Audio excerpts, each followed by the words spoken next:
Welcome back नाज़रीन, ज़बरदस्त में एक बार फिर खुशामदीद। और हमारे साथ मौजूद है मोहतरम उस्मान पीज़ार साहब। और रिदा, आप कुछ पूछना चाह रही थी? जी बिल्कुल, मैं पूछ रही थी सर, अभी आपने ब्रेक पे जाने से पहले बात की जो 50 साल का सफ़र था बड़ा फंटेस्टिक रहा है, तो हमेशा से फंटेस्टिक ही रहा है। देखिए, वी वर वेरी यंग। हाँ। हम बहुत छोटी उम्र में हमारी शादी हुई। समीना 17-18 साल की थी, मैं 20-21 साल का था।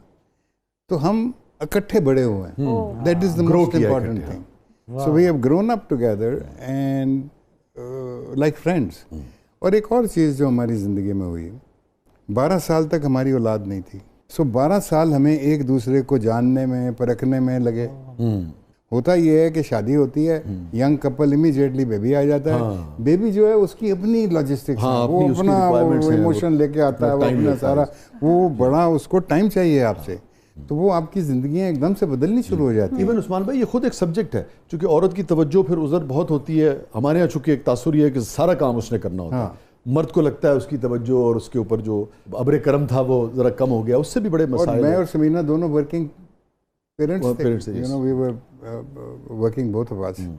तो I think in that aspect हर इंसान की ज़िंदगी में सैड मोमेंट्स भी आते हैं, फ्रस्ट्रेशन के मोमेंट्स भी आते हैं, एंगर के मोमेंट्स भी आते हैं, लेकिन कभी भी आप उस हद को क्रॉस नहीं करते। आप उस हद के अंदर रहते हो। If you want to carry on the relationship of marriage, you know, हमने एक दूसरे को फ्रीडम भी दिया, यू सी, कि आपकी किसी भी तरीके से स्पिरिट जो है वो किल ना हो। ठीक, you know, Samina gave me lot of space, you know, मैं बिदक भी सकता था, you know, she could have done, because I gave her all. Who am I? I would again say, who am I to say कि मैंने अपनी बीवी को बहुत बड़ा फ्रीडम दिया। सबका हक है, ये हक है, यू नो। और ये रिश्ता ही एतबार का और ट्रस्ट का, ये ट्रस्ट का और स्पेस लेने और स्पेस देने का रिश्ता। फिर एक वक्त आया कि समीना ज़्यादा काम कराची में कर रही थी। Very few people understand and know, क्योंकि मैं ज़्यादा इधर कोई प्योर आर्ट के अंदर लगा हुआ था, फेस्टिवल, वर्ल्ड परफॉर्मिंग, जो कि जिसमें बहुत ज़्यादा मेरा वो लगता था। समीना मेरी मेहनत कर बैठी कि सिर्फ 1 साल 1.5 साल कराची लगा लें।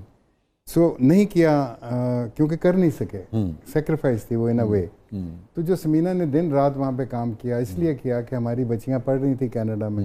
तो she was the sole person जिसने उन दोनों बच्चियों को यूनिवर्सिटी में पढ़ाया, और एक एक चवन्नी, एक एक आना जो उसने वहाँ से कमाया वो बाहर भेजती थी यूनिवर्सिटी में उनकी पढ़ने के लिए। अच्छा, मैंने भी थोड़ा सा कंट्रीब्यूट किया, लेकिन मैं कंट्रीब्यूशन आपको ये दाद देना चाहूँगा, और हमारे मर्दों को भी ये सुनना चाहिए।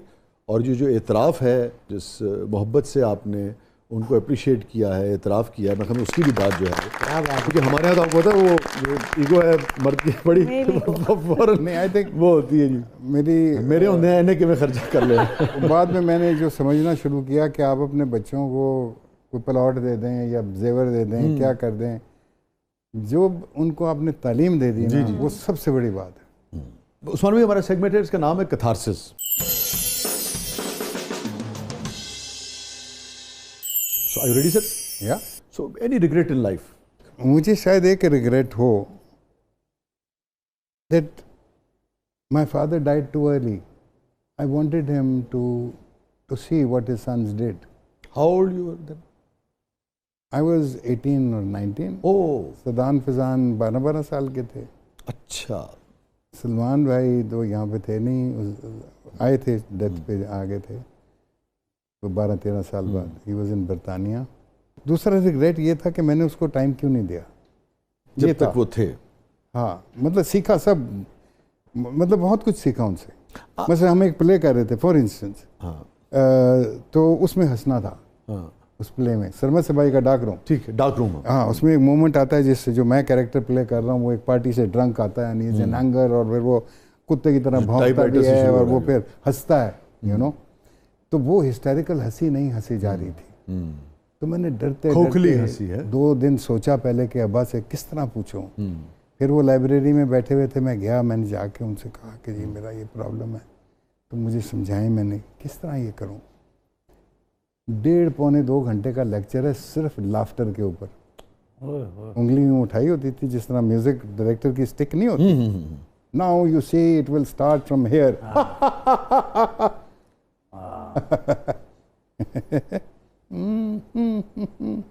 इस तरह की एक शाम यार, मैं आपको क्या बताऊं। और इसके सांस का कंट्रोल किस तरह, कहाँ पे सांस लेना है, कहाँ पे सांस नहीं, खोखली हंसी क्या है, सच्ची हंसी क्या है, कनाइविंग इंसान की हंसी क्या है, क्योंकि हंसी is a very important factor of a personality cult that you are building as an actor. तो मैं सोचता था कि यार जल्दी चले गए मेरे लिए। तकरीबन आपकी अब क्या उम्र है?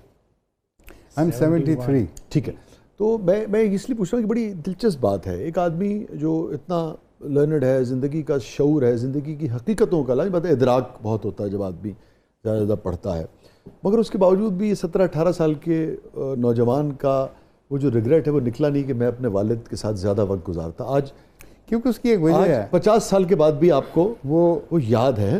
मैंने कभी नहीं बताया ये किसी को। मेरे बाप का आखिरी फिक्रा जो उन्होंने बोला था व्हेन बिफोर ही डाइड जी, इमरान मेरे छोटे भाई साथ बैठे थे उस वक्त। सबसे पहले तो उन्होंने एक उसको जोक सुनाया, really? ने, हाँ, he laughed and then he started looking up। और फिर उन्होंने बाबुलंद आवाज में कहा कि हमें अभी क्यों बुला रहे हो, अभी तो हमने सीखा है ये कि why you calling me right now, अभी तो मैं सीखे है यार। आपका आखिरी मुकालमा क्या हुआ था रफ़ी साहब से, पिज़ार साहब से? मेरा तो वही हुआ था शराब के हवाले से, वो जो जी हाँ बात हो रही थी। ठीक, मैंने पूछा कि भाई, क्योंकि इतने हम असर उनके पिया भी करते थे, वो दौर भी ऐसा था, ओपन दौर था, बार्स वगैरह कुछ ऐसा मसला नहीं था। तो मैंने उनसे पूछा कि अब्बा आपने कभी शराब पी है? तो उन्होंने मुझे देख के मुस्कुराया, कहने लगे ये सवाल क्यों पूछ रहे हो? मैंने कहा इसलिए कि वाले जब पीता है तो घर में शराब की बोतल कहीं ना कहीं तो होगी, यू नो। हमारे बहुत सारे दोस्त अपने अब्बों की चुरा के पी जाया करते थे उस ज़माने में।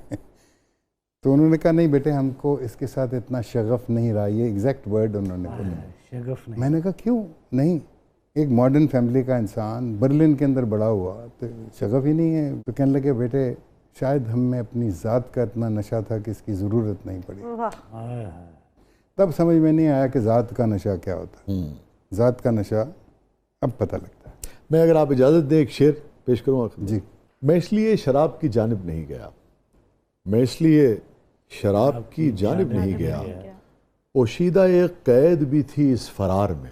वाह वाह वाह। ये फरमाइए कि इतना कुछ आपने किया, थिएटर, फिर एंटरप्राइजिंग तो रहे आप, आपने बहुत सारी चीज़ें। सबसे बड़ा हमारा कंट्रीब्यूशन रफ़ी पीर थिएटर वर्कशॉप का जो है, सबसे बड़ा कंट्रीब्यूशन। यस। मगर इस सारे सफ़र में, पूरी ज़िंदगी में किस मौके पे आपको, ज़िंदगी के किस मोड़ पे, किस मोमेंट पे अपने वालिद सबसे ज़्यादा याद आए? इसी ये जो मैं बयान करने लगा, जो सबसे बड़ा हमारा contribution, which is the world performing arts festival. वो पाकिस्तान की एक पहचान बन गया था। आप सिर्फ ये सोचिए, 500 से 600 बंदा पूरी दुनिया से, जी हमने तो देखा है, हमने देखा है बेशुमार, और वो यहाँ पे परफॉर्मेंसेस करता, यहाँ से जाता, पाकिस्तान की खैर सगाली लेकर खुशी से लोगों को कहता नहीं नहीं पाकिस्तान तो ये है। आप सोचिए कि सिर्फ हिंदुस्तान से तकरीबन 1.5-2 बड़े बड़े आला प्लेयर्स, बड़े बड़े उम्दा प्ले और बड़े बड़े संजीदा प्ले, नीना गुप्ता और लिलित दुबे और नादरा राज बब्बर, मैं किनका नाम लेना। लैंडिंग्स हो रही हैं, कोई एयरपोर्ट से आ रहा है, कोई ट्रेन से आ रहा है, कोई बॉर्डर से आ रहा है, यू नो, उन सब को पिक करना, उनको उनके होटलों तक पहुंचाना। इकोनॉमिक एक्टिविटी भी आप देखिए कितनी। अब वो वहाँ पे मैं आ रहा हूँ, PIA सोल्ड मैसिव टिकटिंग, क्योंकि 90% लोग जो आ रहे हैं वो PIA का टिकट है। PIA अगर 350-400 टिकट इन 11 दिन में बेच देता है तो वो कहता है ये क्या हो रहा है भाई। और हुआ ये लिबर्टी मार्केट। खुद सा महल वाले साहब मेरे पास आ गए, उन्होंने आके कहा उस्मान साहब हमें पहले बता दिया करें, मेरा तो दुकान खाली कर गए। अब जब 300-400 बंदा उतरेगा लिबर्टी मार्केट में, हर बंदे ने कुछ ना कुछ लेकर जाना है अपना, और आपके कल्चर की चीज़ें लेकर, आपके कल्चर की चीज़ें। फेस्टिवल जो हैं वो इकोनॉमिक एक्टिविटी को डेवलप करते हैं। तो आप उधर चले जाइए कि जिधर हमने जब हमने इकोनॉमिक्स पढ़ी तो उसका जो पहला सब्जेक्ट जो हमें उसकी पहली डेफिनेशन ने एक्साइट किया, that's why economics became my favourite subject, was that वो कौम जिसकी बुनियाद में वहाँ का फोकलोर, वहाँ का कल्चर, वहाँ की रवायात, वहाँ की ट्रेडिशंस नहीं हैं, वो कौम कभी भी इकोनॉमिकली राइज कर ही नहीं सकती। ठीक, इस